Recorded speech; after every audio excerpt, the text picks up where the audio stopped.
آپ سے ایک واقعہ یاد دلا دوں، حالانکہ بے اختیار یہ بات ذہن میں آ جاتی ہے تو کہہ دیتا ہوں۔ جناب سلمان فارسی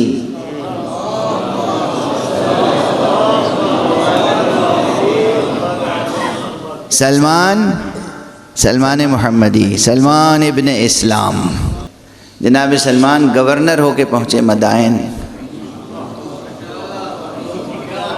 سلمان ابن اسلام، یہ سلمان ابن اسلام یہ کیوں میں کہہ رہا ہوں کہ لوگ ان کے کچھ ارد گرد رہنے والے کبھی سنجیدگی سے اور کبھی مزاحاً ان سے پوچھتے تھے کہ تمہارے والد کا نام کیا ہے، تاکہ جناب سلمان کو نعوذ باللہ کچھ خفت ہو اور انہیں یہ احساس دلائیں کہ یہ آتش پرست کے بیٹے ہیں، یعنی بت پرستوں کو یہ فکر تھی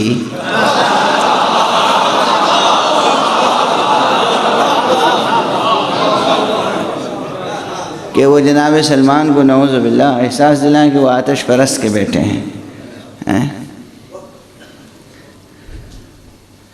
جن سے خود پوچھ لیا جاتا کہ آپ کے والد کا نام کیا ہے تو انہیں خفت ہوتی، وہ جناب سلمان سے پوچھتے تھے۔ تو جناب سلمان سے جب پوچھتے تھے کہ تمہارے والد کا نام کیا ہے، تمہارا نسب کیا ہے، تو وہ کہتے تھے انا سلمان ابن اسلام،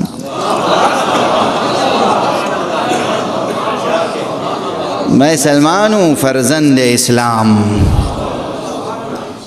یہ فرزند اسلام جسے پیغمبر نے منا اہل البیت کی سند عطا فرمائی۔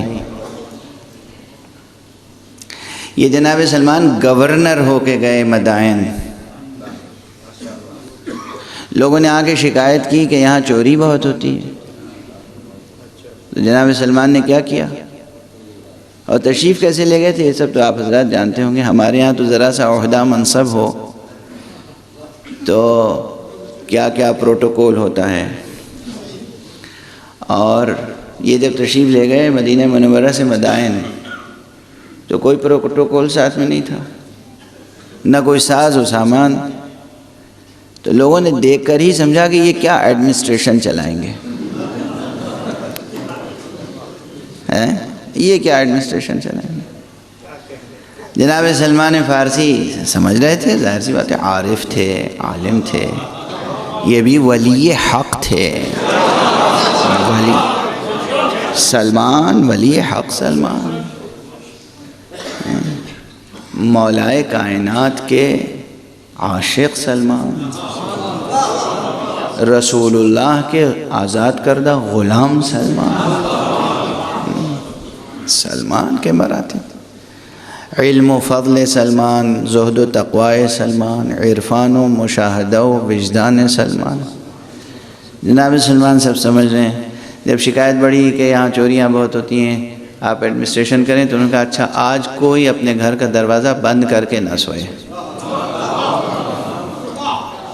کوئی چوری نہیں ہوگی، اور چوروں سے کہہ دو، اعلان کر دو کوئی چوری کے ارادے سے گھر سے نکلے نہیں ورنہ خیریت نہیں ہوگی۔ اب لوگ دیکھ رہے ہیں ان کے ساتھ نہ سپاہی نہ فوج،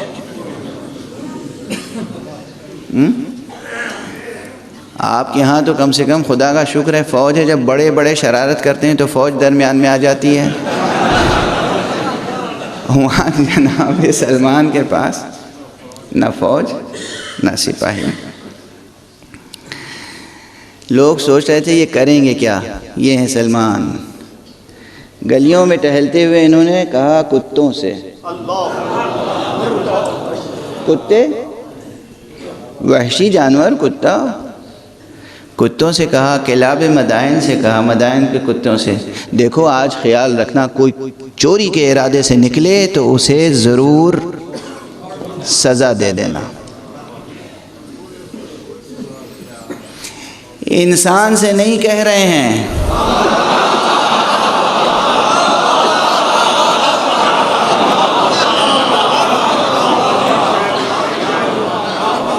انسان سے نہیں فرما رہے ہیں، کتوں سے کہہ رہے ہیں۔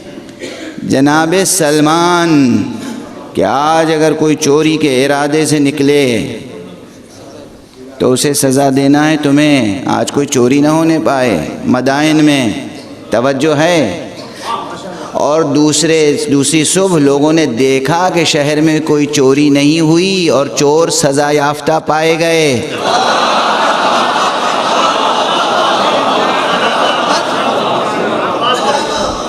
بس تفصیلات میں کبھی نہیں عرض کیا کرتا روایات کی، یہاں پہ ٹھہر کے 2 فقرے کہنے کا جی چاہتا ہے۔ جب محمد کا غلام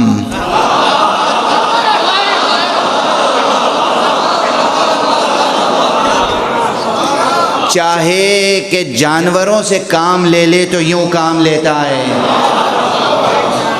یوں ایڈمنسٹریشن چلتا ہے۔ جب علی ابن ابی طالب کا ایک موالی، ایک چاہنے والا، ایک عاشق جانوروں کو حکم دے دے تو جانور خدمت کرتے ہیں، تو خود معصومین کا درجہ کیا ہوگا؟ اب لوگ ہم سے سوال کرتے ہیں کہ حضرت صاحب الزمان علیہ السلام تشریف لائیں گے، اتنی بڑی دنیا میں ایڈمنسٹریشن کیسے کریں گے؟ سلمان کو دیکھو پھر سوچو آقائے سلمان کی شان کیا ہوگی۔ وہ ایڈمنسٹریشن کے لیے آپ کے وسائل کے محتاج نہیں ہے، نہ آپ کے محتاج۔ کائنات کا ذرہ ذرہ محکوم آل محمد ہے، ذرہ ذرہ محکوم ہے۔ ایسے تو سلامتی علماء حق، تمام مومنین و مومنات صلوات۔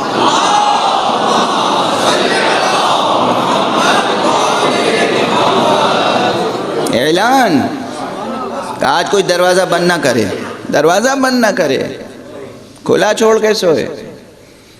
چوروں سے کہہ دو بس سلمان کا حکم ہے، نکلے نہیں۔